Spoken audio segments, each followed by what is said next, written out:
because talking while doing this is kind of distracting.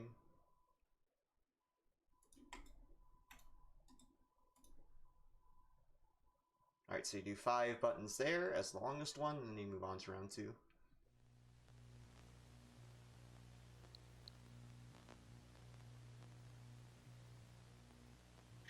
Alright, and we are back. Like you can already hear, we have a new host. Hi, I'm Ayu. I will be taking over from the wonderful Prosec. Again, thanks a lot for your awesome work.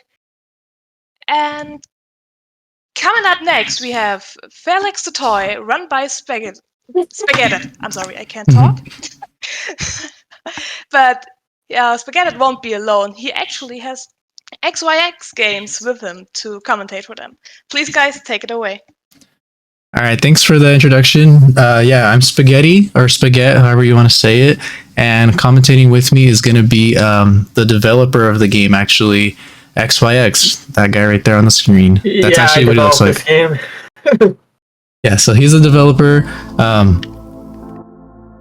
Let's see. So basically, I guess I'll let if you want to describe what the game is. It's a 3D platformer, but it's a collectathon if we want it to be. There's basically 2 game modes. There's the Explorer mode where you just grab like your keys to progress to the next level, and then there's the bonus mode which still has the keys, but then there's also coins to collect. That's like more of the collectathon aspect, but we're just gonna be doing Explorer mode. But yeah, I guess I can count down and then I'll let HiG2023 kind of explain the game a little bit more. So I'll just start at 5. So 5, 4, 3, 2, 1. Alright, so this game is heavily inspired by the Toy Story 2 video game. If anybody in the chat has played that, the design philosophy is very similar to it, almost identical actually. But yeah, if you've played that game, you know what to expect here. Yeah, basically you're a toy. What's really like charming about these type of games like Toy Story 2 is that all the obstacles and platforming are just like real world items, like to scale, you know, like everything's just like a couch or a car or, you know, stuff like that, like places you would visit that if you were tiny would be like obstacle courses, which I think is really cool. Such a neat idea. Yeah, what he did there was a long jump to get over to the table early, because you're not supposed to be able to do that normally. Yeah, thankfully, so we're playing the Switch version. This game is also on PC, which is like the original version of the game. But when they made the Switch version, the other publisher that helped him put it on the Switch, they added what's called coyote jumps. Basically, if you're not familiar with that term in video games, it's like an extra jump distance. So basically, if you're running off of a platform or something, you have like a tiny bit of time after running off when you're like almost suspended in the air that the game still lets you jump. And this game on the Switch, it has that feature which the PC one doesn't, so that lets us do some. This version has reduced draw distance, so some parts will look weird. Just a forewarning, because this version's not as like optimized as the PC version. Yeah, so you'll see some like some textures loading in like awkwardly, but we just blame it on the Switch. yeah, pretty much exactly that. Yeah, as you can tell, this basement, this is the basement, which is heavily designed after the Toy Story 2 philosophy, the Toy Story 2 game philosophy design, where it's like one long gauntlet where you can't fall, or you have to start over again. Yeah, and this game has tons of that. So most of these platforming sections, or gauntlets like we call them, they're basically no checkpoints on them. If you fall, even if you're at the very end, you have to start all over again. So it's kind of unforgiving. It's like the Dark Souls of 3D platformers. It's basically modeled exactly after the Toy Story 2 video game, except that there's no physical checkpoints like that game had. Yeah, because there are some checkpoints in that one, but I mean, even then, it's still pretty challenging even on that one. But yeah, I went into this game trying to make something that respected Toy Story 2 game, which I I sort of accomplished. I think you did. But yeah, that game has a lot of design philosophy I really like in games, so I tried to adapt it here with how I made the levels. Like, you have a giant kitchen here, which there's a kitchen in Toy Story 2 game too. Actually, 2 kitchens, Yeah. if you count that house. Yeah. But yeah. And then even though some like this level is obviously, you know, it's like a direct reference to the first level in Toy Story, but there's some levels that are unique to this game that, you know, they didn't do in that one, which I thought was really cool. Like, you didn't just reference, like, totally rip all the levels. You made your own, like, super unique levels too. I made a lot of original levels here, but I also, well, yeah. Yeah, like you obviously like have some references, like this one, like you have to do a house level. Like, there's just no way. It has to be there's level no way 1. around that. Yeah. Like, if you're gonna do a Toy Story 2 like game, Yeah, you there's have to have gotta a house level. It's just and it's gotta be the first level because that's just where you start.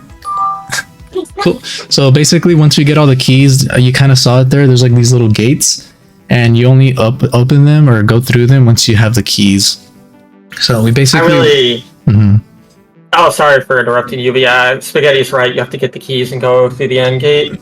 Yeah, and basically the way I routed it was just like obviously wherever I start first, I kind of go to the nearest key, and then I try to end the level basically where the exit is, like that gate that I was just talking about. So that's like mostly how I routed it. I think there is one level, the mall level towards the very end, that actually doesn't have that gate. You just collect the last key and then the level ends. Yeah, I didn't put a gate there because I kind of hobbled that level together. But to be honest, it kind of works because that level is really, really big. I think it's the biggest level. So like it would be a pain to like have to like, even in a casual playthrough, once you grab all the keys, like, okay, where's this freaking gate? You have to go find it. So it kind of worked out. And then, you know, this shit. This level is also a direct reference to the second level. Because you climb a tree in Toy Story 2 game, and you also climb a tree here. I had to put a tree in this level. I just had to. Yeah. Because it was like a major, like, memorable part of Toy Story 2 game. Yeah, everybody always talk. Every time I see somebody playing Toy Story 2 on stream, they're always, every time they get to this level, like, they're always complaining about the tree. It's pretty unforgiving.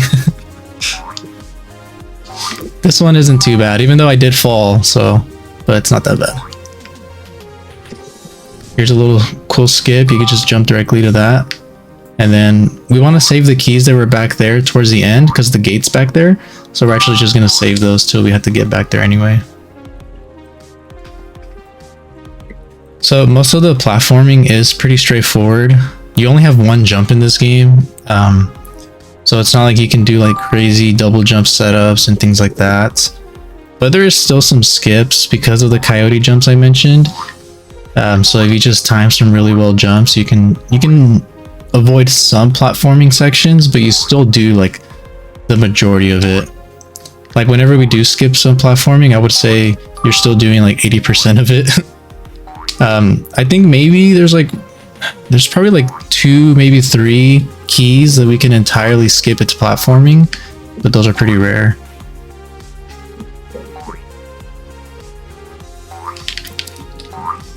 Yeah, I designed this game heavily after the concepts of Toy Story 2 game, the design philosophy, as I said earlier. Like, this game literally, like, borrows everything from that game, but except for, like, the combat and stuff, because I didn't add enemies, but... Yeah, no enemies, no health. Just pure raw platforming. The music is good, though, yeah. So that's another thing, too. Like, this game is more of, like, an 80s vibe, I would say. Like with the music, like that synthwave style. But yeah, basically the story of this game is, because you skipped the story in the I did skip the story, yeah. The story is everybody on Earth randomly vanishes into thin air, and like the toy you control wants to find his owner to figure out what happened. So he travels across a desolated city like nobody's around. Yeah, I thought it was a unique setup for a game. Yeah, it kind of like answers the question of like most games where like Toy Story 2, for example, where like there's no humans anywhere. like where did everybody go? Like it never really explains why Buzz is just like running around the whole game with nobody around. So it kind of like answers that question. Nice. So I just did another coyote jump. That skipped a pretty nice chunk there. I could have done that a little better there, but I got the hard part, so that's all that matters. Yeah, this game took a very, very long time to develop. Because mainly I didn't know what I was doing half the time. Yeah. But if anybody in the chat wants to play this game, I will be giving away, or the marathon will be giving away 3 Steam keys. Oh, nice. That I provided from my publisher. That's awesome. If you want to play the superior PC version, just I don't know how they're gonna give away the keys, but like yeah. That's cool. I didn't know that. Well, actually, I can chime in for a second there and explain that. With every donation, no matter how small it is, you will be entered into a pool, and at the end of the marathon, we will be drawing everyone who donated out of this pool, and you have, like they already said, you can win keys for this game. We also have so many other keys, for example, Outlast 1, Outlast 2, Ooh. Fear 1 through 3, Alien Isolation. It's like, those are just a few, so... Nice. You hear that, chat? If you guys want to get some free games and help out, that's pretty sick. Just donate to the marathon. Yeah. I'm pretty sure there's a also, command. What I was gonna say is, this is a bowling alley level, as you can clearly tell. / arcade. Yeah, / arcade. This is often considered one of the better levels of the game, which I agree with. My favorite level, personally. Yeah, this level took forever to make because it went through like 10 redesigns before I figured out what to do here. I'm gonna try that jump one more time, but this one's pretty hard. So this skips like a little chunk of platforming, but I'll try to go for it once more. Again, this is like the coyote jump stuff, so... yeah, I didn't get it. Yeah, it's frame perfect. You literally have to be perfect with it to get it. I was practicing it last night, but like I say, it's pretty freaking hard, so it's whatever. But you could potentially reach that, and you don't have to do this side here. But I mean, if I fail it twice, I just start losing time at that point, so I'm just gonna do it normally. But yeah, I actually based this level off of Owl's Spaceland from Toy Story 2 game. Because that level has an arcade as well. I just took that theme in and made it a different theme altogether.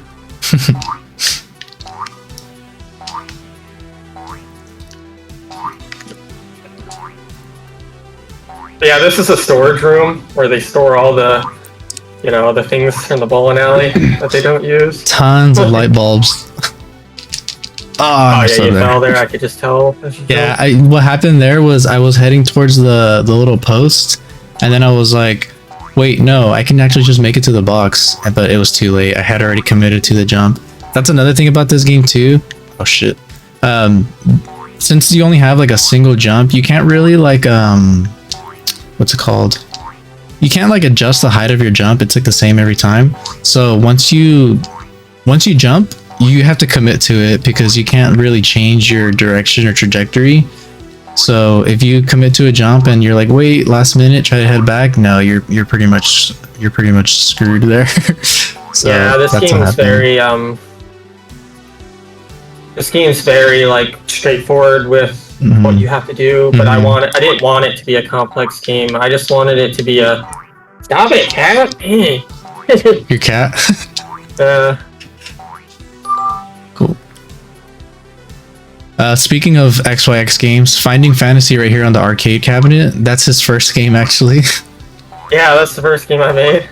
So that's a cool little reference that he did in like his it's basically like his little multiverse. Oh yeah, Regina and Mac is my publisher's game. Yeah, so the publishers that did the Switch version, they made this game here, Regina and Mac, so they put their own reference in it. They're also the ones who published yeah, they published that game. They did a Tori, which that one's pretty popular. I'm pretty sure you guys have heard of the Tori series. So Felix is officially part of that universe now, that multiverse. Also, there's a birthday party room in this level because that's nostalgic for a lot of people. Mm-hmm. They have like a birthday room. Yeah, I'm pretty sure you guys remember like going to Chuck E. Cheese and having a birthday party there or something like that. Oops, at the Nickel Arcade, whatever you had in your town. I actually never had a birthday at Chuck E. Cheese. I think I've like gone for my birthday, but we never did like the whole party thing there, which I always wanted to do. Too European to have those. Oh yeah, the pizza's a reference to the developer of Toy Story 2 game. Yeah, with the Pizza Planet tokens, which those are like the keys that you have to collect in that game. And we're gonna be talking about Toy Story 2 a lot because that's basically like this game is just like an homage to that. So there's a lot of references. You had your birthday party at McDonald's once. Yeah, that's pretty sick. But did they? I think they low-key used to do parties though. I do remember that when they still had like the playpen with like the jungle gyms and all that. Unless you just went like just to go eat there like that. Either way, McDonald's is cool, so I respect it. Here's an enemy from Toy Story 2 as well. Oh yeah, that's a Toy Story 2 enemy. Like straight up just ripped. So funny.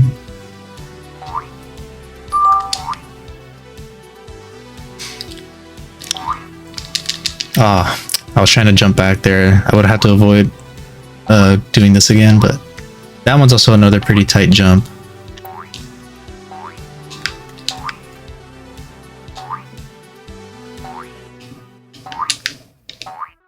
Okay, so now we're here at the end of this level. Best level done. It was not organized.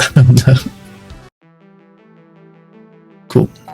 Next is The elementary school level. Oh yeah, school. This one is also, I think this one is like probably my second or third favorite. I like the layout here. Everybody seems to like this level, the school level here. Mm-hmm. So this level, I mean, still the same thing. This one does have some skips. Actually, this one even has a skip that I found last night while I was practicing. This game isn't very optimized yet because some people have ran the PC version, but nobody has ran the Switch version yet, which has like some exclusive skips with the coyote jumps. So it's basically just me routing it. So every time I play, I find something new, which is kind of cool. So the game gets a little more optimized with every run. But for those of you that are interested in playing the game, either purchasing it or if you win it from the giveaway, if you guys are up for the challenge, maybe you'd want to speedrun it too. I'm literally the only person on the leaderboard right now for like the modern version. So I would gladly help you guys out if you're interested.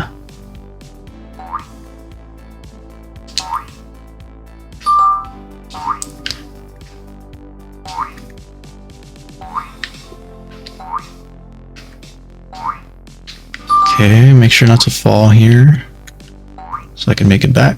Cool. Yeah, this is one of the earliest levels I made. You can tell because it's like more detailed, like you took your time with it. Yeah, this level I spent a long time on. You could even go inside the classroom like you see here. Yeah. There's a pretty sick skip here. You have to go all the way around like that, but if you time this jump correctly, nice. You just do that. Yeah, only on the Switch version. Yeah, because like we mentioned the coyote jumps, but I don't know if you saw that there, but I didn't actually land on that little block. I kind of like touched the ledge of it, and I was still able to like spam jump and jump off of it. That's like another thing they added to this version. As long as your collision is like touching at least like the top or the ledge of a platform, if you spam jump, he can still jump off of it, which kind of like saves you if you barely miss a jump, which is kind of cool. It's like, I don't really use it too much because most of the time you can clear the jump pretty successfully. But as you guys will see later on, I think it's the very last level where it has it a lot. The very last level is super duper hard. and that one has a ton of those type of jumps where I'm literally just spamming jump, like praying that I can like clip onto it and just land on the platform because it's so tough. Has a huge difficulty spike.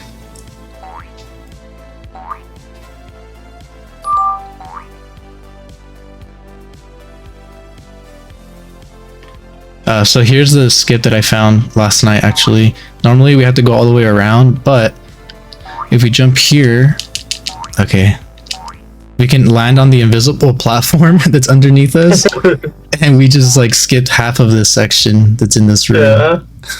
I literally found that last night. Yeah, you can't do it on PC though for some reason. Which is weird because like that jump isn't very far, so I feel like you'd be able to make it. Maybe the invisible platform collision is different on this version somehow because of the coding. I don't know. Or maybe it's still possible, it's just really, really tight on PC. I'll have to try it later. Challenge accepted. Yeah, we got some Felix fans in the chat. It's pretty awesome. Yeah, the PC version's definitely the better version visually and stuff though. Yeah. Just like runs faster. It's just the Switch version there's no just draw has, distance clipping. the draw distance for sure is a big thing. I think this one just has some charm because of the little extra skips it has. Oh yeah. But yeah, PC version for sure is a lot. These load times are like instant basically on PC. You run faster. Your movement speed, yeah, it's faster, and then it's basically it. Dude.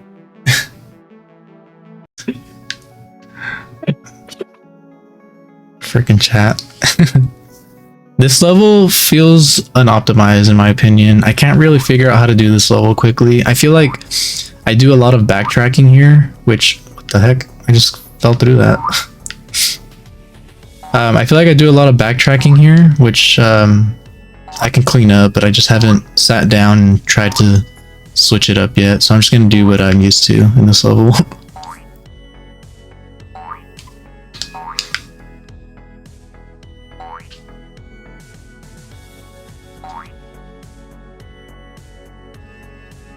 Dude, can we get a cat jam in the chat? Yeah, this game deserves like all the cat jams, all the dancing emotes that you have. It has like such a banger soundtrack, to be honest. If you remember this game for anything, let it be the soundtrack. Just kidding. Yeah. And maybe some of the level design too. Yeah, yeah. Oop.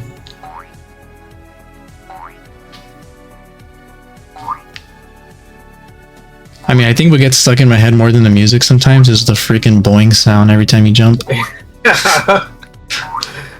I picked like the most annoying fucking sound effect for that. Like he just does it for every jump. I mean, it's good though because I know if your jump came out. Except like very rarely, I would say like 1 every 100 jumps, it won't do the sound. It's very rare.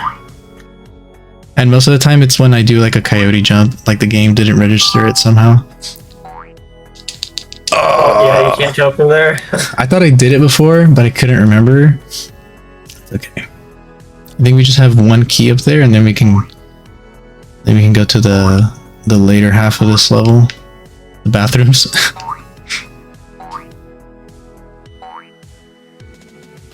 Yeah, exactly, Zebra.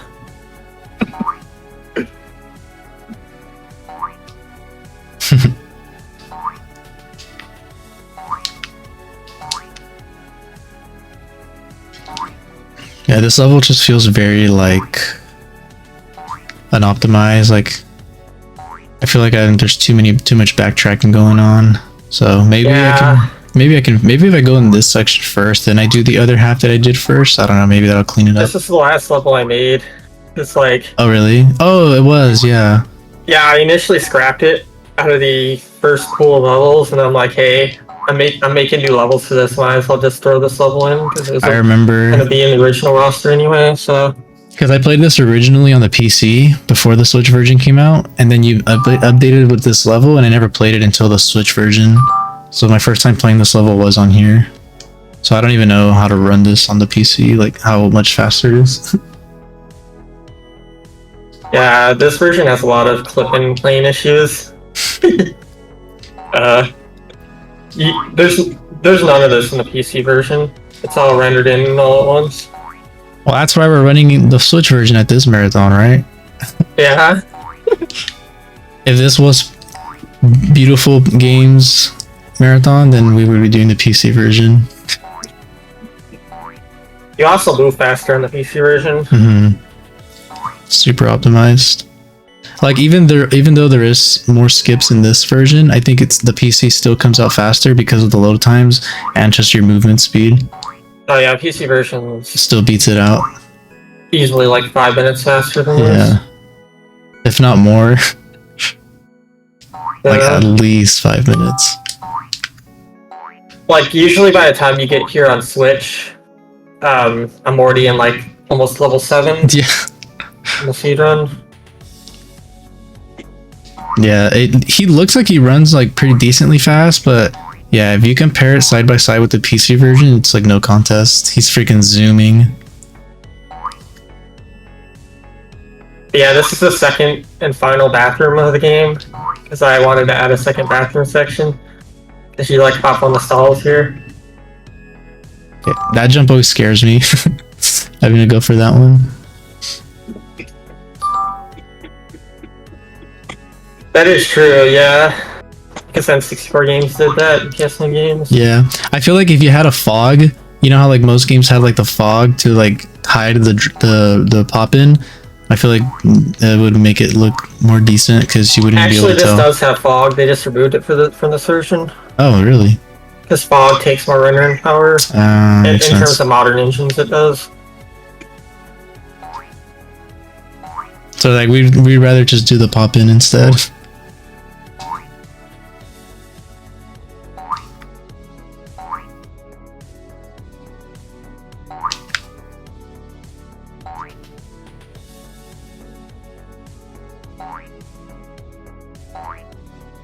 Yeah, I never really thought about how the pop-in actually makes it feel like more N64 like. That's actually true a good though. point. It's like you limited the hardware to like an N64 authentic as possible. Yeah. It's funny because like it's kind of like a full circle moment because since you're referencing like Toy Story 2, the N64 version of Toy Story 2 is more glitch heavy and buggy too, which is funny because the Switch version of this game is more buggy and glitch heavy. So it's just kind of funny how it kind of was like a full circle moment where like it referenced it even like in that aspect because it's on the Nintendo console.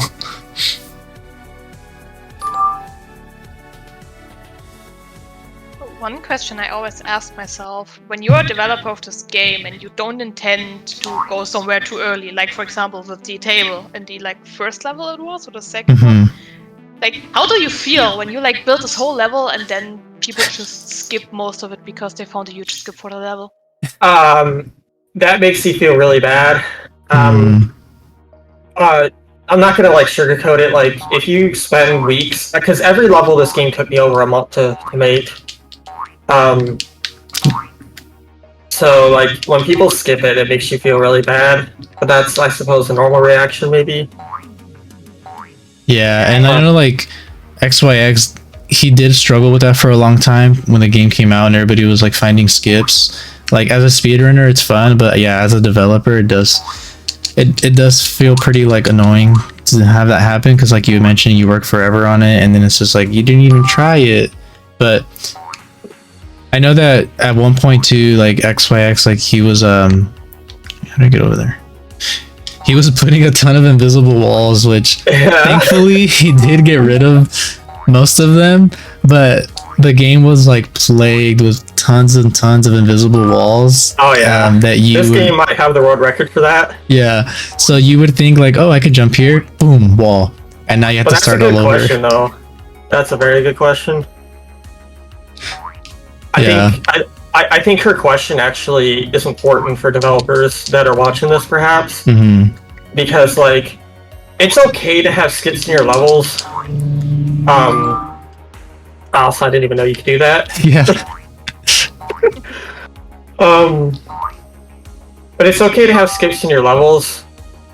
What's not okay, in my opinion, is to cater to speedrunners. Like, I don't think you should cater to speedrunners just because they pressure you into it. I think you should make the game you want to make at the end of the day. And then whatever happens after, it's like that. Like it is what it is. Oh yeah, this level's inspired by Construction Yard from Yeah. Toy Story 2. If See, you haven't you guys noticed. see that paint? Yeah, it even has the office area here. Oh, there is a skip there too, though. This was actually, I think this was like the very first skip I found when I was playing on the Switch version, and I found out about the coyote jumps. I was like, I wonder if you can make this. Okay, I'll try one more time. But that's a good point, though. Make the game you want to make. And Never cater to speedrunners unless you want to. Unless you know that's why you're making the game, then sure. I'm not talking down to speedrunners or anything. I just make the game you want to make first, and then decide if you want to add speedrun elements. That's just my opinion on it. Yeah, I mean, you are a speedrunner. You were a speedrunner before you were a game developer, so I've been you know better than for anyone. 9 years, so. How long have you been running? Like just in 9 general? years. 10 years, dang. Yeah, so you're a almost 10 vet. years.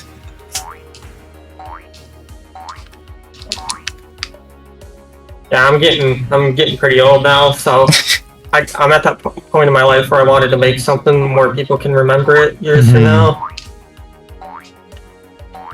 It's funny how that works. Like when you're younger, like when you're a young buck speedrunner, you're like, oh man, like I'm invincible kind of thing, and then you realize when you get older, your reaction time slows down and stuff. So you're like, I got to utilize my skills in a different way, which is what I did with this game. To just create your own game. Live. Oh no. Okay, I thought I screwed up there. Just barely made it. Can I actually have another question, because you just said you're a speedrunner before? Did game developing actually change your view on speedrunning? Like, is there sometimes where you would like look at the speedruns or the games you ran differently now that you started developing your own games? That's a good question. That is a very good question. Yes. Developing games has changed my outlook on speedrunning, and I'll explain why. When I was younger, I wanted world records. Like, above everything else, I wanted to be recognized for world records. But when I started developing games, I realized because I spent speedrun for so long, I can make more nuanced type levels based on my experiences speedrunning. So I took what I learned from speedrunning and made. Oh, nice. Not nice, but yeah, I missed that one. That's fine. We can get back to it. I took what I learned from speedrunning and I mixed it with my childhood gaming experiences, and that's what created my level design experience or my level design style.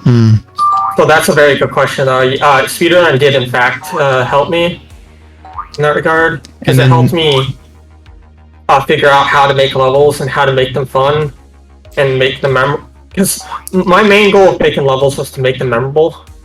And I feel like I sort of achieved that with Felix. Yeah. I actually pretty much did achieve that with Felix, yeah.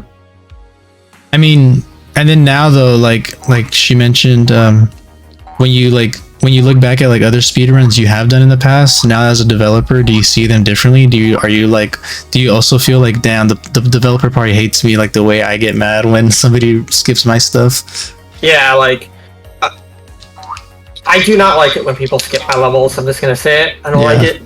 Never will. Because you spend literally hours upon hours making this level, and you want them to see everything, and then like they skip it. You're like, oh, that was a waste of time. So like now, like you kind of relate to John Burton a little bit. Yeah, because John Burton, the developer of Toy Story 2, came into my stream once, and we chatted for like 2 hours, and he said he hates how people like skip all of his game. Like he said it fills him with despair. Is his quotes. He literally said that, yeah. Yeah. Which like at the time when you were a runner, you were probably like, get over it, dude. And now you're like, damn, relatable. Yeah, like I'm not gonna say that speedrunners don't understand that because I can't speak for everyone, of course. But like, when speedrunners skip entire sections of games, I don't think they tend to think about that much. No, they're not thinking at it malicious. It's not a malicious thing. Yeah, they're not doing it in the net of go. They're just doing it for the sake of speed, which all speedrunners do. Like, you just want that PB, you know? Right. But like, once you develop the game, you have a more nuanced way of appreciating games, in my opinion. Like, especially at a programming level. Oh my goodness! Like, programming's a nightmare for me. But I'm more of a level designer. But that's besides the point. But yeah, like, if you want to see the other side of the coin, try developing a 3D platformer, and you will definitely see the other side of that coin. Or like just any game in general. Like, just take a crack at it. Yeah, like, just like open up a 3D engine or a 2D engine and try to make something. And I tried once. Oh, did you? Yeah, I actually like. For me, it was more of the designing part as well. I tried to like do some stuff in Blender, and alone like trying to model something that takes like I was following a tutorial for Donut, which is actually like very easy in general. I still took ages to do that. So it's actually, I can only imagine how much time actually goes in a full level. Yeah, to give you an example of how long it took me, every level of this game took on average about 2.5 months, sometimes a little less, but every level about took 2.5 months. So basically about a year, a little over a year to finish the game. Yeah, and that's just to make the levels. It took me another year to like fix all the skips that people found. Or just like fix the coding in general, just so it runs better. Yeah. Adding all the different like game stuff, like, you know, you have to do the menus, add all the sound effects, just like not even just building the level, you know, you have to do, so you did everything by yourself, like literally everything, except for everything. Technically the music you just commissioned, but other than that, I commissioned the music. Yeah. You did everything by yourself? Yep, every single thing in this game you see I did. Mad respect. Like, and it nearly drove me insane some days. I wouldn't say nearly. I think you did go crazy for a bit. Yeah, like, I literally stopped developing this game for like 6 months because oh yeah, here's the level where you can see the clip-in problem, because it's a community swimming pool level and it's supposed to be like all open here, and the render distance kind of ruins it. Yeah, it's like space. That's why the PC version's superior to this version. And then real quick, I do want to mention, like, since we were on that topic earlier, I'll just put in my 2 cents about speedrunning and like developers and blah blah blah.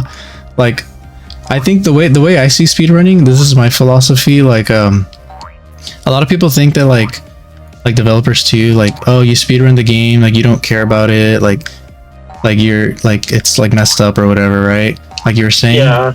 But in my opinion, like, when someone speedruns a game, at least for me, it's because I really enjoy the game. Like, I actually like it so much that I'm willing to like play it over and over again. And like, I'm willing to like find new ways to play it, because I did play the game casually, you know, I played the game casually a ton of times, and I liked it so much that I wanted to like keep playing it and find new ways to play it. That's kind of why I started speedrunning in general, because I wanted to like keep playing like nostalgic games, but I just wanted like a new way to play them to keep it fresh. Yeah, speedrunning definitely saved a lot of games for me. Like, it definitely is more of a compliment in my opinion, but I definitely see your side. I would probably never speedrun, or I would probably never play Toy Story 2 game again if I didn't get into speedrunning. Yeah, for real. Like, I would probably play it like once every 10 years, but I would probably never touch it other than that. Yeah, it's kind of like that game you would go back to maybe, but now, like, since you have a new way to play it, it just makes it more exciting, more fun to play. Yeah. This level went through like 10 redesigns, by the way. I just couldn't figure out a design for this, and then it clicked in me what I had to do. And yeah. I think it worked out pretty cool. I like, because it is kind of hard to make a pool level, especially like if there's no water physics in this game. Like, it's like, how am I gonna make a water level without water, basically? Yeah, this level took forever to make. Like, this is probably actually Carnival level 10 took the longest to make, but this is definitely the second longest level it took to make. Also, I don't love Golem, but I don't hate it either. Golem. Yeah. That game is definitely not good, though. Yeah, objectively, the game is not good. It feels like a PS2 licensed game. Which I love, by the way. I'm a sucker for bad movie license, TV license video games. So it's like, it hits my nostalgia so hard. So that's why I like it, actually. Yeah, I just don't blindly hate it like some people do. No, yeah. It definitely has stuff to like. It's a good game, though. Yeah. But I actually could tell the way I structured this level is you kind of like wrap yourself around the pool and inside the pool, like climbing on structures and things. See how you're on the diving board now? Like you have to work your way up the diving board. I wish I could like route it to where I can jump into the pool from here. It'd be pretty funny. Yeah. Like jumping off the diving board. But I don't think you can route it like that. I don't think it'd work. Maybe. Yeah, I'll have to test it. I'm not a huge fan of this level, though. This is probably my second least favorite level that I made. You know, I was gonna say this was probably my least favorite level for a while, but the last level takes the cake just because of the difficulty. Yeah, the last level's like a tragedy. I mean, it's not a bad level per se. Well, there's some. I won't get to it right now. Well, you'll see when we get to it. But I think just because of the insane difficulty spike in it, it makes me not like it. Like, we're pretty much cruising throughout the whole game. Also, this is the reason why I didn't like this level is this is probably the most nerve-wracking part of the whole game. Yeah, like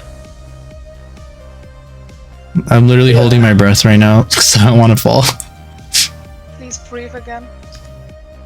Well, but yeah, like those are very good questions you've asked, though. Like, very good. I just find it interesting to see the developer perspective as well. I mean, if we have a developer here, best time to ask, I would say. Yeah, I think speedrunning did definitely help.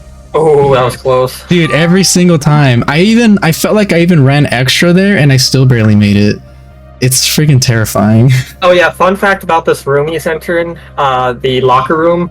This level went, or this room went through, I swear it went through 10 redesigns. It took me forever to design this room correctly. Yeah, like it was not fun. That's all I gotta say about it. And you'd think you can do some skips here, but those pesky invisible walls will get you. Yeah. He wants to show the level. Yeah, that particular jump, you have to kind of do it near the edge. Yeah. I should have designed that better. I mean, I feel like you designed it fine. It's just a skill issue. Yeah, true.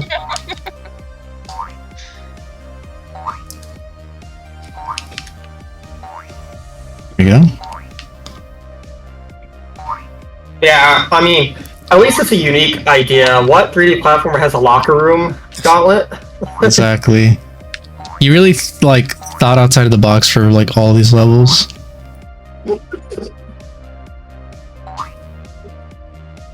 Oh yeah, the next level is often considered the fan favorite. Chapter 8 is often considered the best level of this game, which I do agree with. It's my favorite of the game too.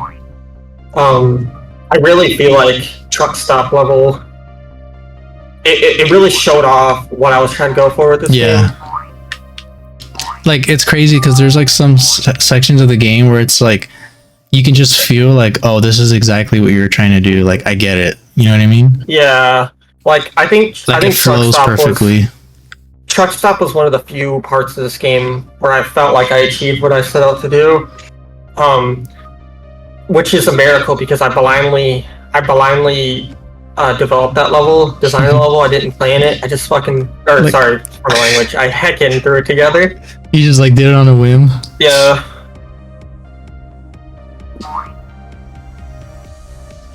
Yeah, we grabbed this key last because gates. Oh yeah, right there's there. a Toy Story 2 duck in the corner there. Oh yeah. If you guys have played Toy Story 2, you probably recognize this guy who I just noticed turns. I never realized that it's like moving. Yeah, I added some rotating code to it. But yeah, the level that's coming up right here, like I really felt like I did so good with Truck Stop. I really hope you guys enjoy this level coming up here.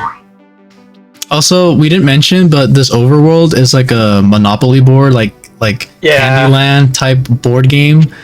Just it like adds to the toy theme. Yeah. I thought that was super cool.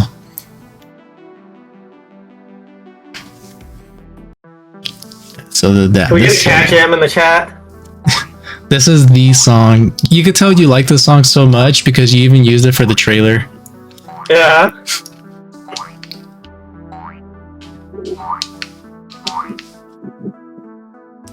Beef.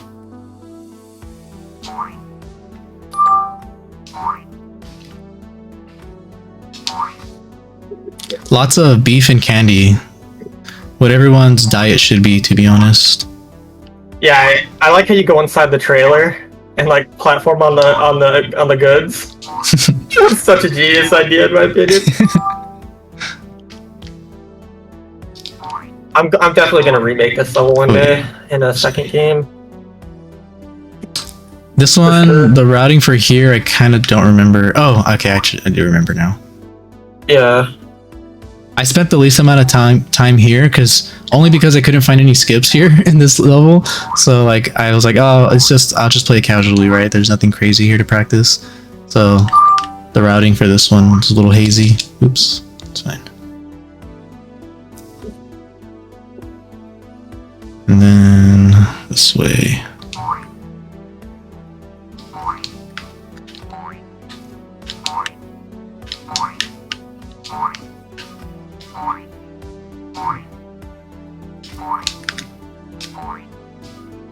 Bam. Okay, and then also we never use these, but these are just like hints and lore as well. Yeah. So sometimes it's based off of the Rex blocks in Toy Story 2. Exactly. So sometimes they'll have a little bit of lore for like what we're doing in this level, like explaining. So I think we kind of touched on it a little bit, but basically, like you're a toy who lost your owner. Well, technically everybody's gone, but you're specifically looking for your kid. You know, like your Andy basically, and you're trying to find him, and you're just going into different areas that I'm assuming you've visited before with your kid. Like these are all areas you've gone to with your kid. And he's just going to all the places he remembers, trying to find him. Ooh, that's a good angle, actually. Yeah, that's what I'm assuming. Like that. Yeah, because like it makes sense because it's like he wouldn't just randomly come here. You know what I mean? He's visiting all the places that he remembers going to. Oh, also, I probably shouldn't have grabbed this key until the end because I just remember the gates right there. So that's a little unoptimized on my part. I should have entered that room last. It's fine. But yeah, I think that's a pretty cool angle because it makes sense. Like you're visiting all the areas that you remember. So he's kind of just like backtracking almost and being like, oh, is he here? I remember coming here once. Dang it. Oh, never mind.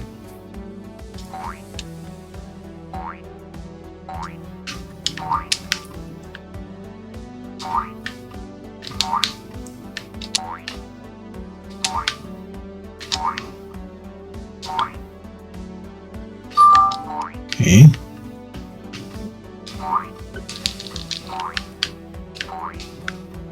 The reason I jump off of there, it just saves a little bit of time because I don't have to jump on both platforms to get up here.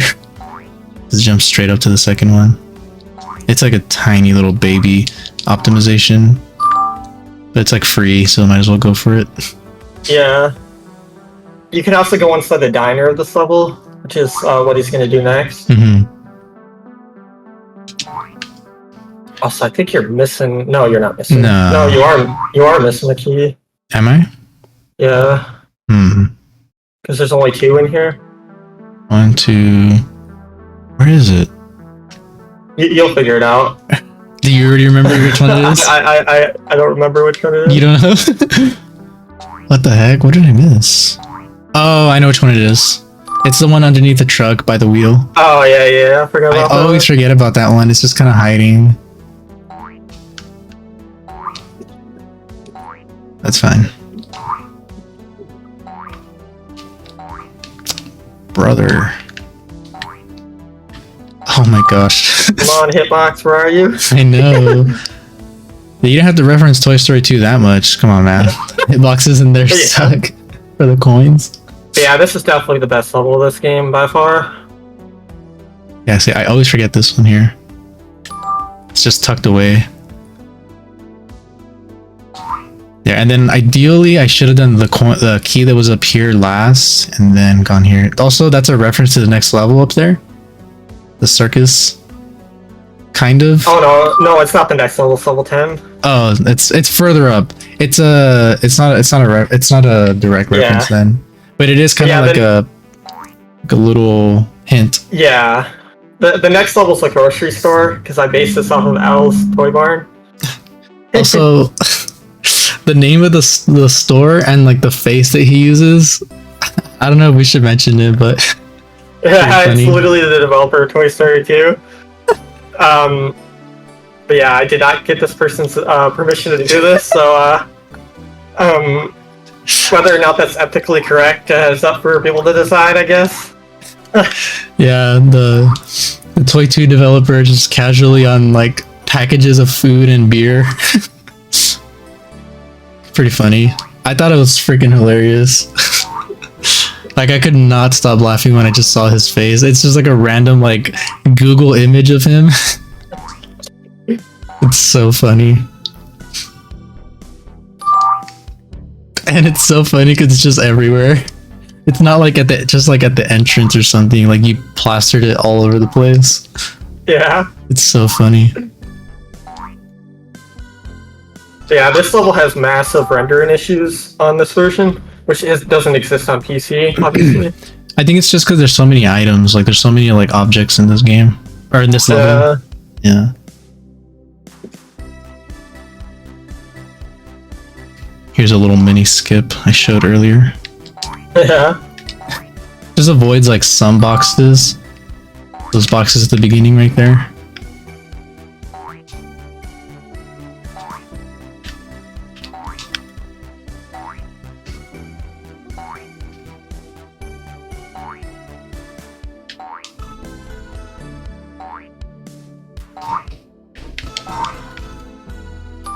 Cool. This little area is pretty neat too. The little warehouse section. Oh yeah, the warehouse section. It feels like it was added on later. Yeah, it feels like DLC. Like it feels like a secret room, like you're not supposed to be in here. This way.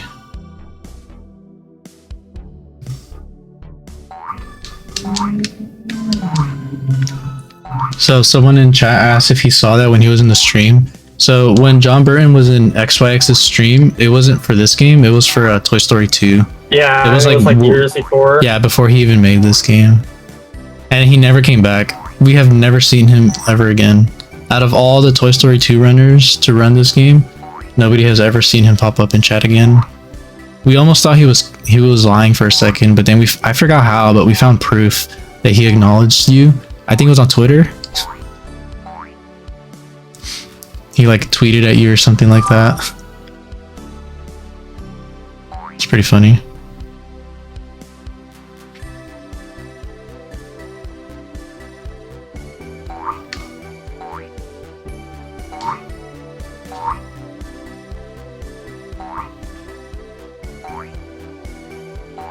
Yeah, Oh, dang it.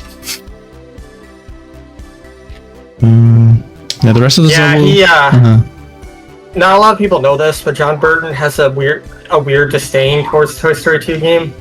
Yeah. He has never explicitly said why, but I'm pretty sure we know the reason. Because of the speedrunning skips. That, and he didn't have full creative control over it. Disney and Pixar did. Yeah, they kind of like held his hand through it. Not held his hand, but they kind of like forced him to do stuff. Like, he couldn't really go all out. Yeah, like that's literally the reason why he's never put it on Game Hut, because he just doesn't care for it at all. Which is sad because it's like, I would say his best game. Well, to be fair, I haven't played all his other. I mean, I like Toy Story 1, but that game's just brutally hard.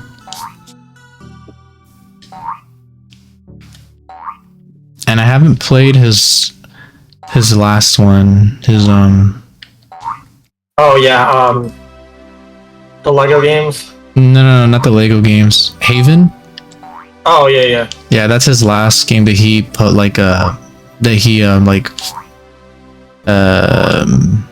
was like at the forefront of it. You know what I mean? Like he was like the main guy on it. Director, I am working on a second 3D platformer. Yeah. So if you guys like this one, there's gonna be a Felix 2. It's not called Felix 2, but it's basically Felix 2. It's the story sequel. It's not the character sequel. Yeah, new character, but same world, same universe, same style. It's the same plot and everything. It's just a different Toy Story sector this time. Which is, I think I'm really excited for, because now you have all this like experience and like knowledge on how to do it right and like do it like efficiently, so you're not like spending so much time on like little things you have to fix. Like you can like streamline it a lot better and get done like a lot quicker. Oh, that's pretty cool. I feel like it's gonna come out really sick. And then like you talked about, I think you mentioned that you're also going to try to add more elements to it. Like, I don't know if you were going to do enemies or not, but I know you said something about like having like more puzzles. So like you'd have like either like objects to push or like buttons to press and things like that. I think that'd be super sick.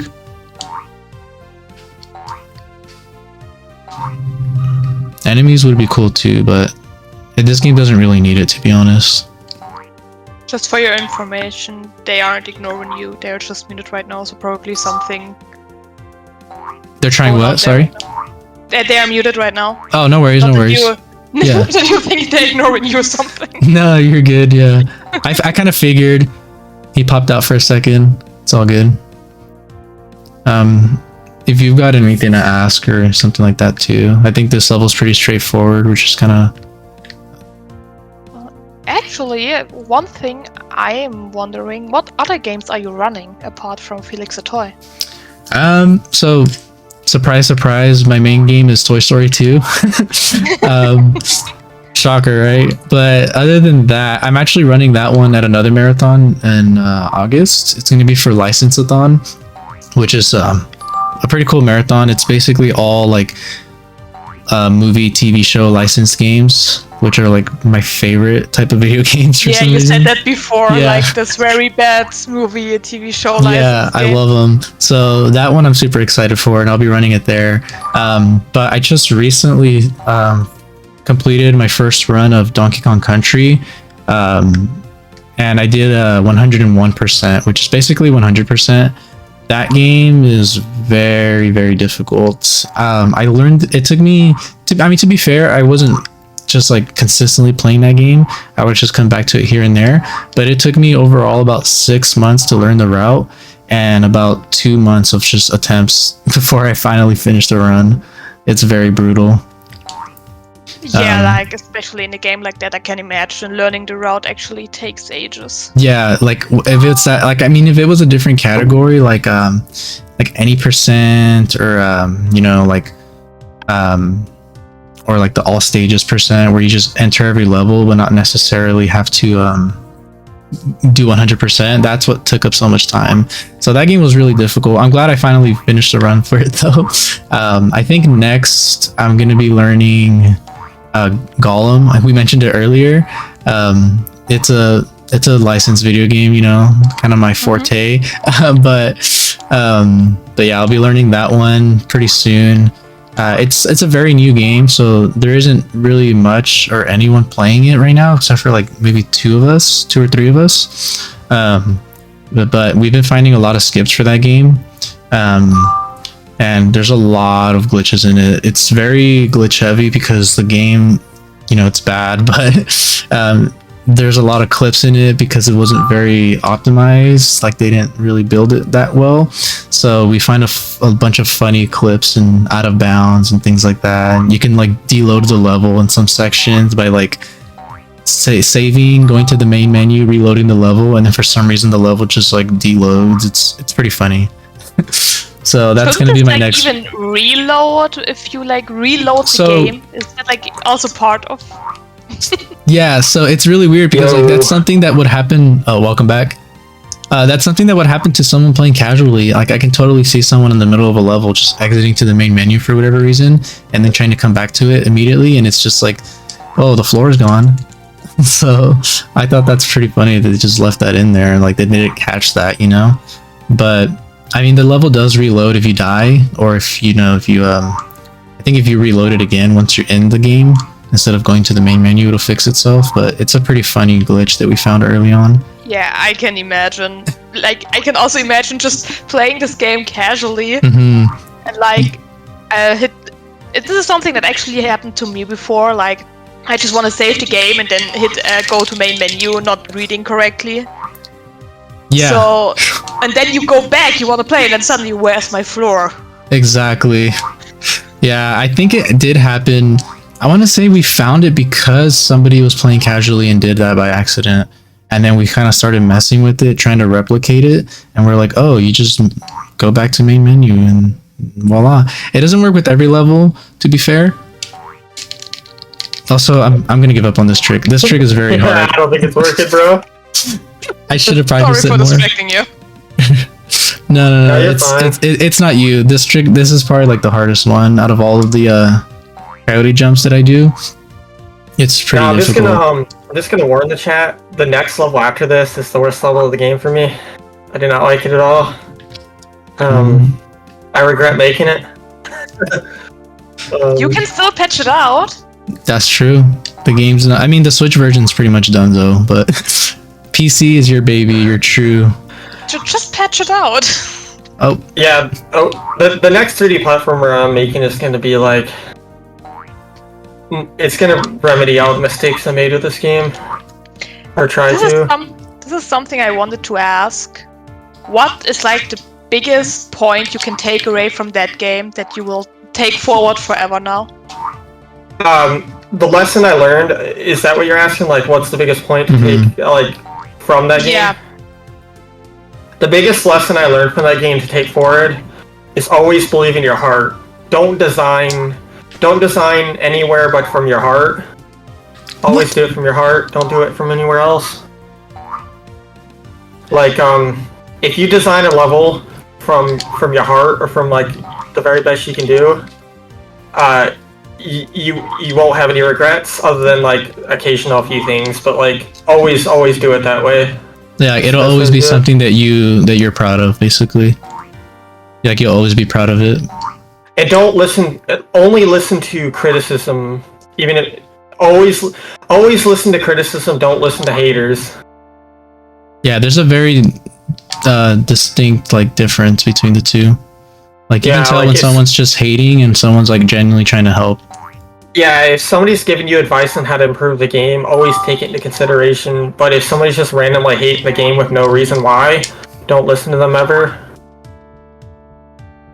Also, excuse my horrible platforming this level. That's another good question, though. Try it again. How do you pronounce your name? Mayu? Mayu, okay. That reminds me of Maya, the animation program, sort of.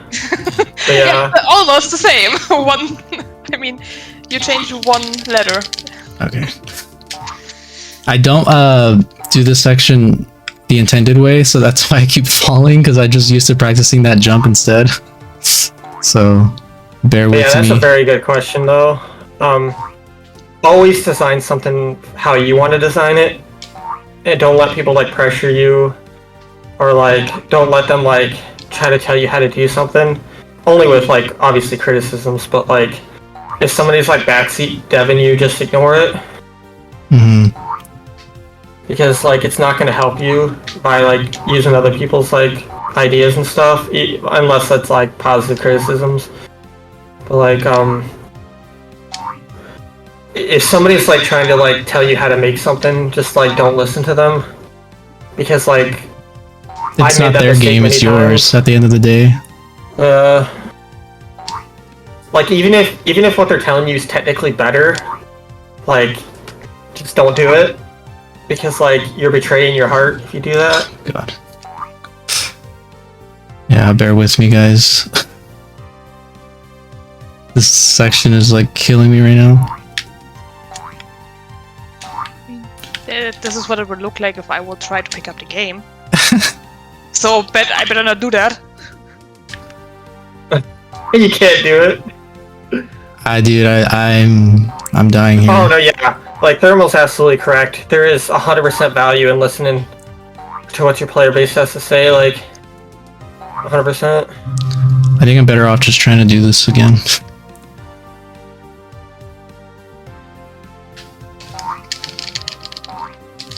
Oh, you got it. Finally. Well, I didn't even know you could do it that way.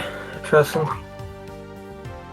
The hard part is landing on this one because I can't see. Like, the way the camera clips right there. Oh my god, dude.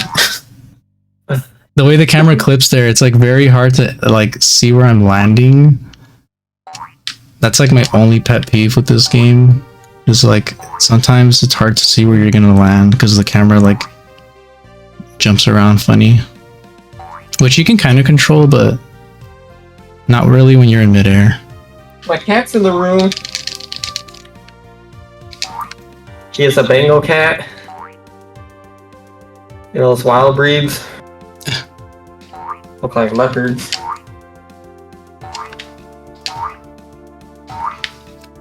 Yeah, we definitely should have been done with this level by now.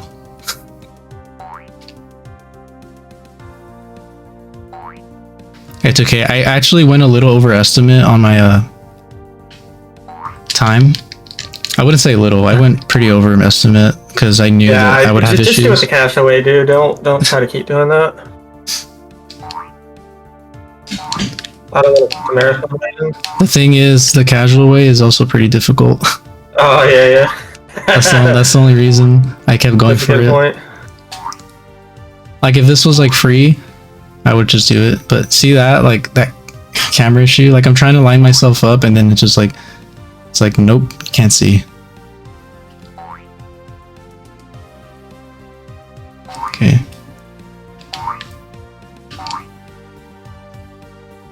Yeah, I'm glad that you guys seem to have a positive reaction to this game. Yeah, I think people are enjoying it.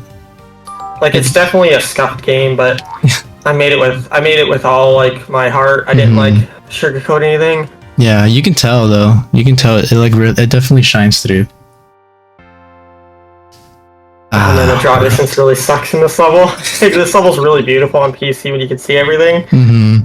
So here's another funny thing too. There's the duck again, right? From Toy Story 2. We have yeah. There's some other enemies we see too along the way. Oh yeah, all the prizes on the game booth here are mini bosses from Toy Story 2 game.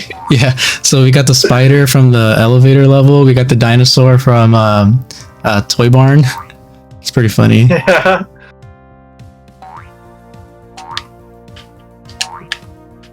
And all the models are open source online, so I didn't do anything sketch there. Yeah. There are literally open source models. Yeah, you have to double check that. You're like, let me make sure before I put this in forever. Oh yeah, I definitely made sure though, because I ain't about the Disney lawsuits. Because I literally couldn't battle them in court if I tried. Cool. I think the only one you're missing is the kite. There's the top from freaking Alleys and Gullies. Yeah, Carnival is a good level though, but the next level is not a good level. It's a shopping mall, but it has like render distance issues on this version. It's just not fun in general.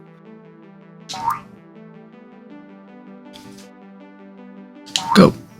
I actually based this level off Tarmac Trouble, which is not a good level to begin with. I was gonna say, why like that's so funny because you ran into the same issues that Tarmac has. Yeah, it's literally the same issues that level has because it's like not a good level in general. Way too open, everything's too far. Yeah, this is the shopping mall level. I mean, to be fair, it's pretty impressive that you were able to make a level this big.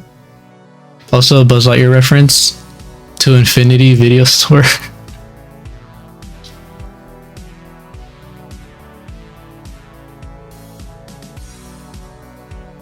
Yeah, the next Felix type of game, it needs some rocket boots to get around quicker.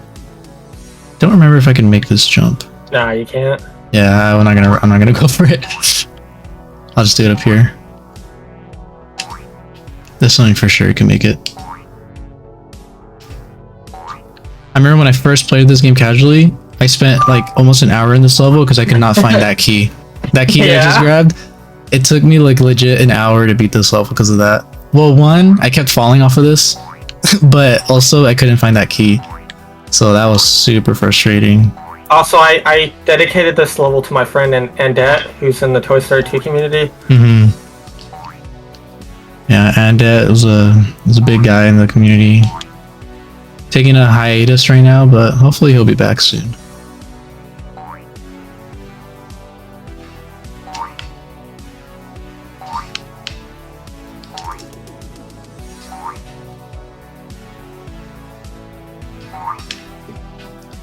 For the most part, this is pretty fine. It's when we get up there that's kind of like tricky, and I have to like really concentrate. Yeah, and that's a good guy. He actually helped program this game by fixing the super jump glitch. Because I couldn't figure out the logic for that, and he figured it out pretty fast. I'm like, oh, there you go. He was also a really big playtester too, right? Before the game even came out on Steam. Yeah, he helped a lot with this game.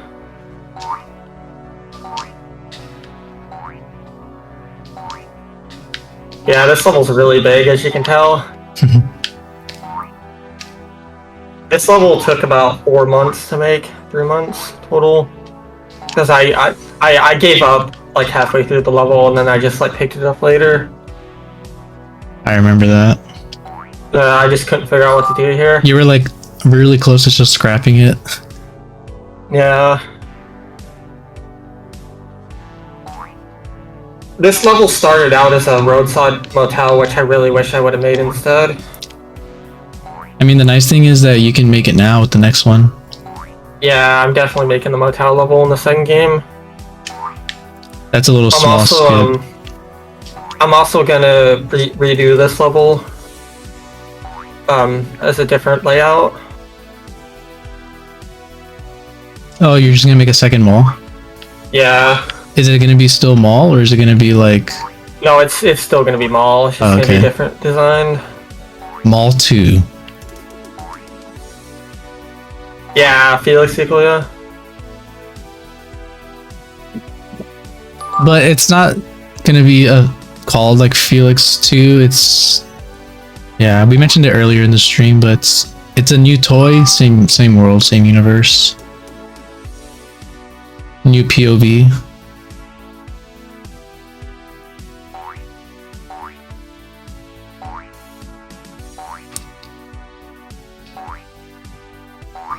Okay. An idea I'm having with that would actually be, how about you make the POV of the person that lost the toy? Ooh, that'd be cool. Oh yeah. That's definitely They like something try to consider, find too. the toy on their own and have their own obstacles. You know what would be even cooler? Since I know XYX is a big horror game fan, which is fitting because this is a horror marathon as well. But you can make the kids POV, but make it a horror game. Yeah. Because if you think about it, the lore is pretty creepy because he's disappeared, you know what I mean? We can see where he's at and like what's happening. Oh yeah, this is the movie theater section, which is probably my favorite part of the level. That I designed. Look, they're watching me play. They're watching my playthrough. They're watching the Felix The Toy movie. They're watching my PB run. But because we were just on the topic of this marathon, please remember that if you want to see our marathon grow and you want to be able to help us, please feel free to drop your Prime sub. All money we get for all subs directly goes back to the marathon, so we can make it even better for you. Yeah, definitely.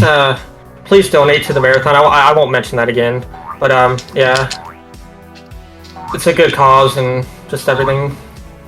Yeah, whatever you guys could spare, you know. I mean, also just being here helps too, so that's also cool. Yeah, and I really appreciate the positive reactions to this game. Yeah, I can say that XYX was pretty nervous because he wasn't sure. He wasn't sure how people were gonna take the game, and I'm like, dude, it's gonna be fine. It's a good game. Like, relax. Which, I mean, to be fair, I can understand why he's nervous. Especially, I'm not doing him any favors playing the Switch version. Yeah, you have to get back on the railing over there. Yeah, I realized as I got there. Like, I'm not doing him any favors playing the Switch version that is more buggy, but yeah. And it's like not essentially appealing. But I mean, yeah, I think you guys can see the intention here. Yeah, I didn't want to make a crappy game. It just sort of came out a little scuffed. But I mean, that's gonna happen with everybody's first game. You know, everybody who makes their first game, it's never gonna be... I get it, Choco. Like, I'm not gonna like proclaim that this is a good game or anything. I'm just glad that people like weren't too hard on it. Dang it. Get on the railing, yeah. That's why I put the railings here. So I bonked my head. I'm a real bonker. Like, I'm not gonna sugarcoat it and say it's like a good game or anything. I made it with heart. I didn't like sugarcoat anything. You put what you wanted in it, which is cool. Yeah, I didn't asset flip. I didn't do anything that bad Unity developers do. I just made what I thought was acceptable, and that's all that matters, I think. Pretty much. Yeah. Because this game is not an asset flip at all. Like, everything you see in this game is custom made or handcrafted. In the textures.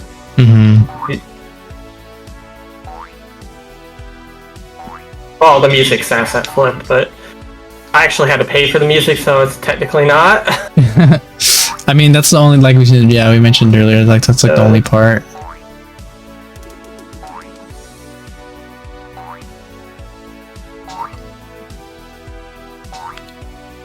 I'm just glad that people in this chat just didn't like rag on it. I was worried about that. I mean, we all knew like the theme of the marathon, and it wasn't to like poke fun at it. It's kind of just like a fun theme to do. Yeah. I think everybody, I think everybody here who is part of the marathon, who's running a game, the ones that are quote bad games, I think those people are still going to be hyping up the game. Like, they genuinely... Did you get the key in the aisle? I was just... As soon as I jumped, I was like, wait a minute. Yeah, this level... I do regret making this specific level. This is the only level I regret making, though.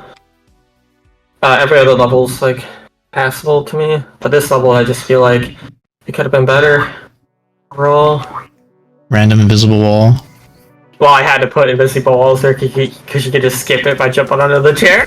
Yeah. Yeah, this level is pretty much done. And this is the level also that I mentioned that doesn't have a gate. So as soon as we collect the last key here, we just finish, which is pretty cool. I think it's on this side. But we have one key in this room, and then the last ones are down there. Yeah.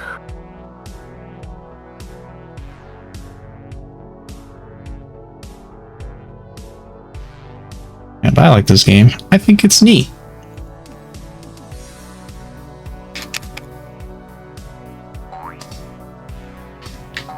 Yeah, I'm happy with what I made. Like, I've accepted it because it's been a while since this game's come out, so I've had time to like reflect on it. Yeah.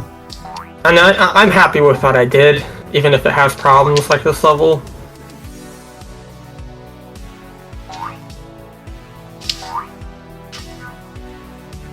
I mean, at least this level's pretty easy. There's not anything like broken.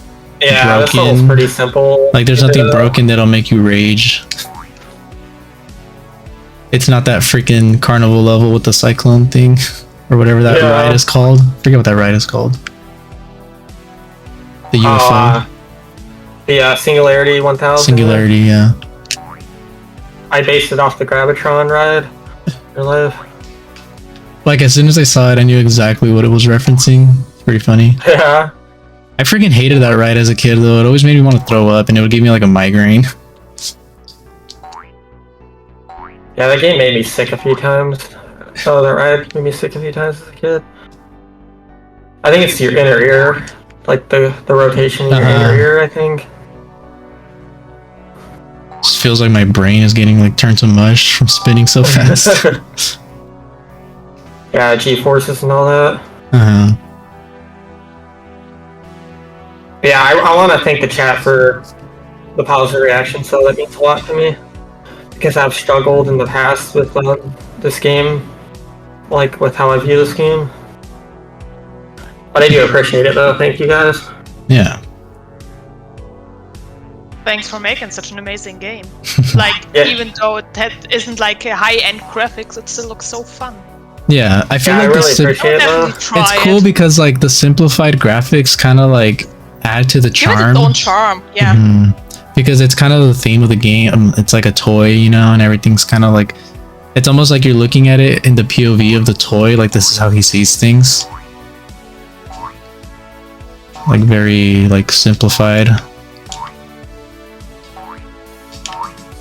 It was a pretty cool idea because like you kind of played to your strengths, because obviously you're not a like, you don't design models and stuff like that. Like that's not your thing. You're not like an art guy. Yeah, I'm more of a level designer. Exactly. And you super played to your strength, because the best part of the game is the platforming. We're not playing it because like of the visuals, you know what I mean? Yeah.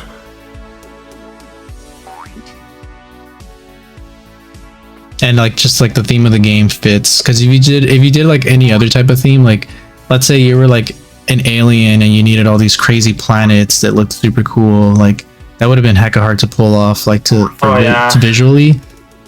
But the fact that it's like a toy with real world objects that are a lot simpler to model, like you definitely played to your strengths there, which I thought was really smart. I made this game with my limitations in mind. Like, and I think all developers should try to do that once. Gollum. Like, yeah, like it's okay to make an ambitious game beyond your scope, but like try to make it like realistically in your skill level. Yeah, so there we just collect the last key and then it just pops us out. Pretty cool. Yeah, the next level's the last level, by the way. Yeah, so we're almost done, and I was looking at my time. I think I'm barely cutting it. Like, I'm barely gonna make it at my estimated time. That carnival level kind of took up most of my extra time for this that I was supposed to use for this level. So this is the level I mentioned that is really difficult. This little lore thing here, it basically says that you got abducted by an alien. Like the aliens were watching you traverse through the town, and they picked you up. And we're assuming that this is where all the people went. I don't think you ever explained it, but it's like you're meant to assume that this is where everybody's gone. They all got abducted. So the game takes like a pretty like dark turn really quickly. And that's why this level looks so crazy. It's not like anything like the other levels. It's like a straight up alien world. Like, I think you're like on the airship. I made it linear and a different theme to be like sort of a twist at the end. And it's a tribute to the cliche in the genre where the last level's in space. Because a lot of these games back in SNES and stuff had space levels at the end randomly. DuckTales comes to mind. Oh, what the heck? That was weird. But sad Felix just getting abducted like that. How could you let this happen to him? Yeah.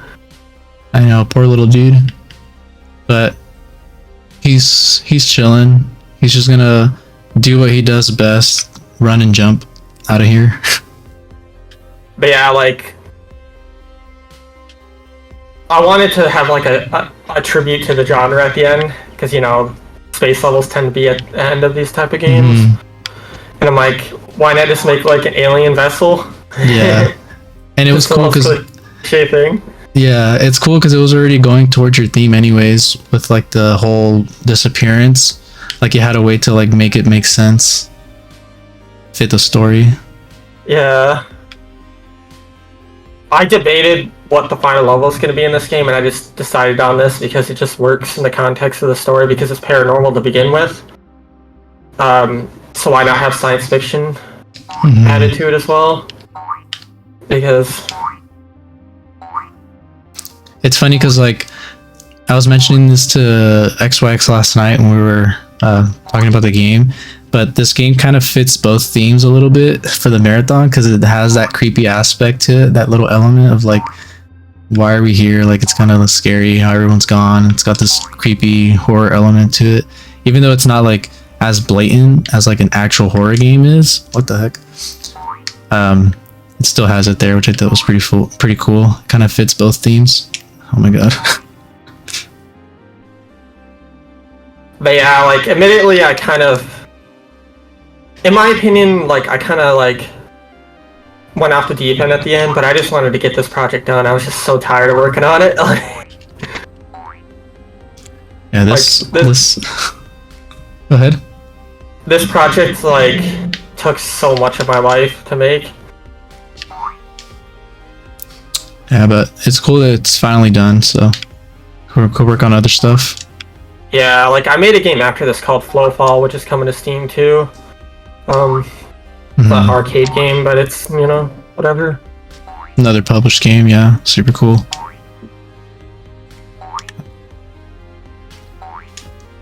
Yeah, the platforming in this level is super jank. You kind of just have to like, you're like constantly like fighting against it, basically. Yeah, like I literally just made an entire cliche at the end, and I'm proud of it because like it respects what the older games did, even the flaws of it.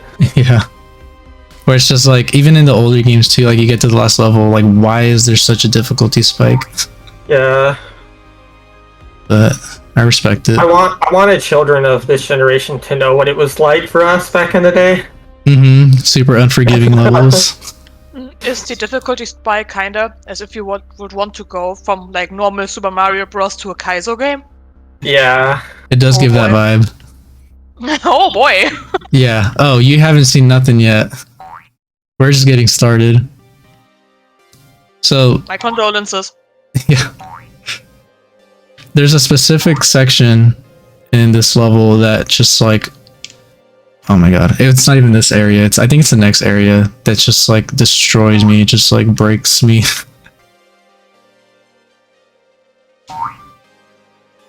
But I mean, I did practice it last night, so hopefully we can when we get to it, it's not too bad. Oh my gosh. So these platforms, they're really difficult because they're angled, so like sometimes when you're trying to run off of it, you try to jump and he kind of gets stuck on it. Also, you can't really tell when they change direction because like typically like if it has like a wall at the end, you know it's going to bounce off the wall. But you can't really tell when they start turning and changing direction. Yeah, you have to kind of figure out the pattern. So like you'll jump thinking, oh, it's gonna keep coming forward towards me. Nope, it already turned around, and then you just jump to your death. So that's that's exactly the vibe I went for, Zebra. Like it's an out of place level, but it makes sense in the context of the genre because it feels like it'd be like a bonus level, even though it's the final level.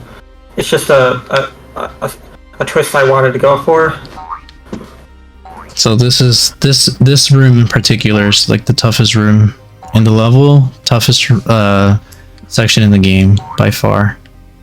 Yeah, so this section has beaten many players. I think when I played this casually, I straight up took like a whole stream to beat this level. To be fair, the stream was only like 2 hours long, but hey, that's 2 hours for one level, for one section. And of course I've gotten better, but that was when I first played it. But that just goes to show like this section is brutal. The nice thing though, that since we are playing the Switch version, like I mentioned earlier, you kind of have like a little bit of leeway with the jumps. Hold on, I'm shut up for a second. Yeah.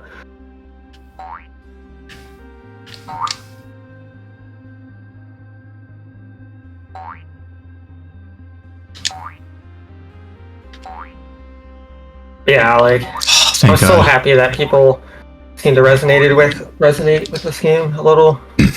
The fact that I did that first try is like insane. But Yeah, the fact that you have a little bit of leeway with the jumps in this version makes this section not as hard as the PC one. I haven't had to do it yet, but like if I barely miss my jump, I can like spam jump, and as long as I'm touching one of these little platforms, I can still jump off of it, which is kind of cool. Yeah. But yeah, you can find this game on Steam for like 40 cents at the moment on sale. Yeah. So if you want the better version, just get it on Steam, Felix The Toy. Yeah, this game is always going on sale, so I definitely recommend trying it out. Yeah, it's only $2 not on sale, and it's like 50 cents at the moment. That's a nice little skip too, so we just avoided some of those blue platforms by jumping straight to the portal. It's pretty nice. But I do have one question. Yeah. Why would you create such a level? Just why? Like, are there some sadistic tendencies we should know about? Why did you do that? Oh I think God. it's because I just simply ran out of ideas at the end of the game. I just couldn't figure out another full game level, so I just made a linear hard level because it's the cop-out. What's cool though, if you think about it, like this is the only level, like obviously it looks different, but this is the only level that has moving platforms. There wasn't a single moving platform in any of the levels. I don't know if you guys noticed that. But time's coming up right here when I touch this key. Yep, that's the end of the game. Oh, there we go. GG. And Yeah, so also the credit screen that's coming up here is playable. Like, I wanted a playable credit screen. Yeah, we barely finished under estimate, so that's kind of funny. Yeah, so another homage to old games where you can play through the end level, like the credits, which is kind of cool. So these are the coins you collect if you were to do the not the explorer mode, but the other one. I forgot what it's called. But you have to collect these coins. But yeah, thank you guys for watching. I super appreciate it. I'm not going to take up too much of your time because we barely hit our estimated time, and I think we were already starting pretty late. So yeah, I'm Spaghetti, or Spaghetti, however you want to pronounce it. I speedrun other games too. Like I mentioned earlier, I do a lot of licensed games. So Toy Story 2, I'm going to be doing Gollum, stuff like that. And then XYX, if you want to give yourself a little shout out. I just want to thank the marathon people and the people watching that gave this game good what's the word I'm looking for? Good talk about it, like good things to say, like, and like I said, if you want to play the superior version, get it on Steam. It's 45 cents at the moment. And also, please donate to the marathon if you can. Yeah, it helps. You can even get a free key potentially if you donate too. So yeah, the marathon's giving away 3 keys to this game for the Steam version. So just like, keep that in mind. But yeah, thank you again, marathon people and people watching. It means a lot to me that you got to see this game in action. But yeah, peace. Yep, see you guys later. Thanks for watching. Bye. Thank you for being here, and thanks for all the insights. Of course. Yeah, no worries. CPUs to try and win against each other. Just highlighting how wonderful the character models are across the board, really. Yeah, I think there are at least 6 frames of animation. Oh, it's incredible. I mean, what are those little things that are jutting out of what I presume to be elephants? Oh, and also just before the timer ends up elapsing, it just clears the screen, so you're just wandering around for no reason for a few seconds. Oh, I rolled a 6. That's pretty... Wait, is that me? No, I'm red, right? Yep, you're red. Okay, this is me. Oh, that's good. 5 is a high number on a die, I know that much.